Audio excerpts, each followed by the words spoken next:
Hello viewers, நான் உங்கள் சரண். இந்த வீடியோவில் நம்ம யாரை பற்றி பார்க்க போகிறோன்னா, Soichiro Honda, who is the founder of Honda company and he is a great engineer and founder of Honda industries. அவரை பற்றி தான் நம்ம பார்க்க போகிறோம். அவரோட ஒரு மோட்டிவேஷ்னலான, அவரோட இன்ஸ்பிரேஷ்னல் லைஃப் ஸ்டோரியை தான் இந்த வீடியோவில் நான் சொல்ல வந்திருக்கேன். அவர் வந்துட்டு ஒரு ரிச்சான ஃபேமிலியான்னு கேட்டிங்கன்னா இல்லவே இல்லைங்க. அவர் ரொம்ப ஒரு ஏழ்மையான ஃபேமிலி தான். அவரோட பிறந்த நாடு என்னன்னு கேட்டிங்கன்னா ஜப்பான். அவரோட தாய் நாடு ஜப்பான். அவருக்கு வந்துட்டு ஒரு பெரிய கனவு இருந்தது சின்ன வயசில் இருந்தே. என்ன கனவுன்னு பார்த்தீங்கன்னா, டொயோட்டா நிறுவனத்திற்கு பிஸ்டன் அப்படின்னு சொல்லப்படுற ஒரு இன்ஜின், அது வந்துட்டு அப்போது ஒரு பழமையான இன்ஜினுங்க. ஆனால் அந்த டைமில் அது வந்துட்டு ஒரு அப்போ தான் ஸ்டார்டிங்கில் இப்போ தான் அந்த இன்ஜின் இருக்கிற கார் அதெல்லாம் வந்துட்டு இருந்த டைம் அது.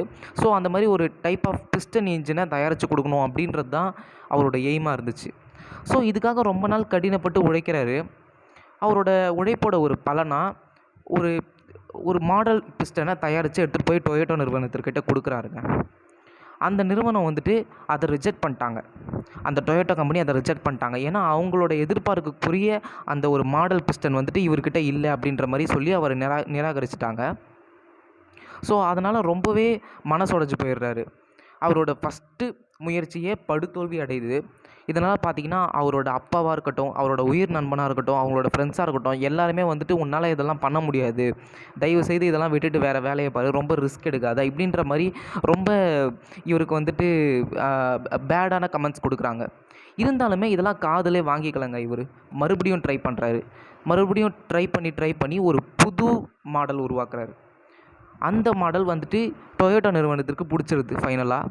ஸோ ஓகே, இந்த பிஸ்டன் எங்களுக்கு ஓகே அப்படின்னு சொல்லி அவரை பாராட்டி இதே மாதிரி நிறைய பிஸ்டனை தயாரிக்க சொல்லி அவருக்கு ஆர்டரும் கொடுக்குறாங்க.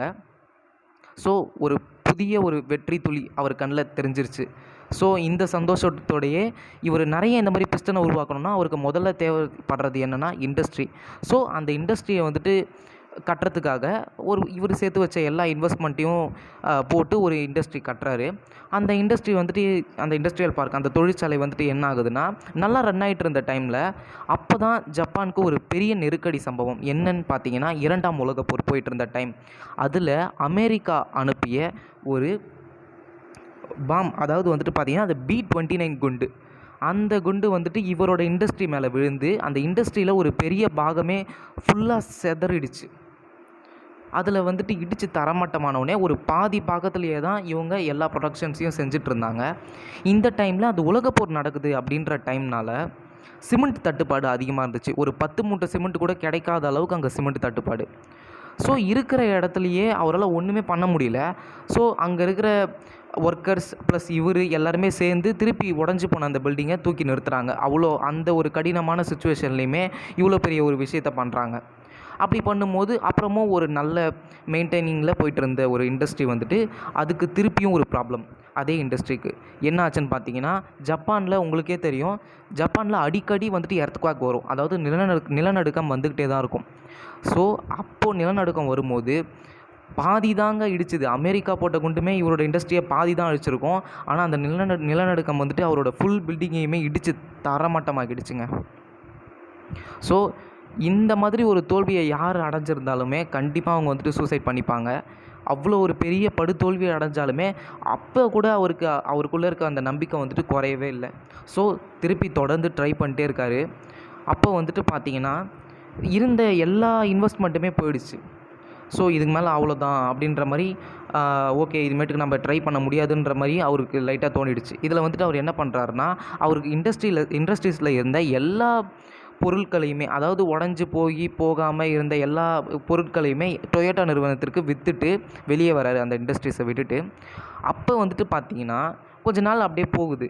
அப்போது அவருக்கு கிட்ட வந்துட்டு இந்த புல் வெட்டுற மிஷின் இருந்திருக்கு. அந்த புல் வெட்டுற மிஷினில் இருக்க மோட்டாரை சைக்கிளில் ஃபிக்ஸ் பண்ணால் எப்படி இருக்குன்ற மாதிரி அவருக்கு ஒரு யோசனை தோணியிருக்கு. இன்னொன்று இவருக்கு தோணின டைம் அப்போது 2ஆம் உலகப் போர் போயிட்டுருக்கிறதுன்றதுனால பெட்ரோல் தட்டுப்பாடு அங்கே அதிகமாக இருந்துச்சு. ஸோ பெட்ரோல் தட்டுப்பாடை வந்துட்டு எப்படி குறைக்கலாம் அப்படின்ற ஒரு திங்கிங்கில் போயிட்டு இருந்துச்சு ஜப்பான் நாடு.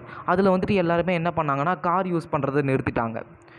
ஸோ எல்லாருமே நடந்து போனாங்க, சைக்கிள்ஸில் போனாங்க. அதனால் இவர் அந்த ஒரு ஐடியாவை யோசித்து ஸோ இந்த மாதிரி பண்ணால் எப்படி இருக்கும் அப்படின்னு யோசிக்கும் போது தான் உலகத்துலேயே ஃபஸ்ட்டு மோட்டார் சைக்கிள் உருவாச்சு. எப்படின்னா அந்த புல்வெட்டுற மோட்டார், அந்த புல்வெட்டுற மிஷினில் இருக்க மோட்டாரை எடுத்து சைக்கிளில் ஃபிக்ஸ் பண்ணுறாரு. ஸோ மோட்டார் சைக்கிள் உருவாயிடுச்சு. இதே மாதிரி நிறைய மாடல்ஸை உருவாக்குறாரு. அப்படி மாடல்ஸ் உருவாக்கும் போது கிட்டத்தட்ட நிறைய சைக்கிள் கம்பெனிஸ் வந்துட்டு எங்களுக்கு இதை வந்துட்டு சப்ளை பண்ணுங்கள் அப்படின்ற மாதிரி இவருக்கு வந்துட்டு மெசேஜ் அனுப்புகிறாங்க. சரி ஓகே அப்படின்ற மாதிரி அவரும் சந்தோஷத்தில் இறங்குறாரு. அப்படியுமே பார்த்தீங்கன்னா அவருக்கு ஒரு இண்டஸ்ட்ரி தேவைப்படுது இல்லையா, அதுக்கு அவர்கிட்ட ஒரு பைசா கூட இன்வெஸ்ட்மெண்ட்டு இல்லை.